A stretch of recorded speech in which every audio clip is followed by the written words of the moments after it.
Одоо нөгөө ихэнх эмэгтэйчүүд бол ерөөсөө нөгөө гордилт гэдэг байгаа тий. Гордилт гэдгийг одоо нэг юу л гэж хэлээд тах шин төрсний дараа хөх одоо тэр нөгөө нэг халдварын улмаас л болж тэгж өрөвсөж эмзэглэл ихтэй босныг одоо мастит гэдэг ааштай тэрийг л өөртөө өөрчлөөд гордилт гэдэг нэршилт өгөөд ах шиг байна тий.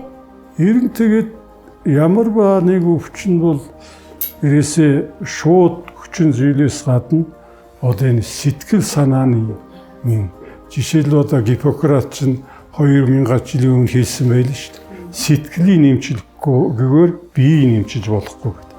Бид нэр харьцаа тэргээд яриад байгаа юм тэр. Эхлээд сэтгэлийн засаж нэмчилж байгаа.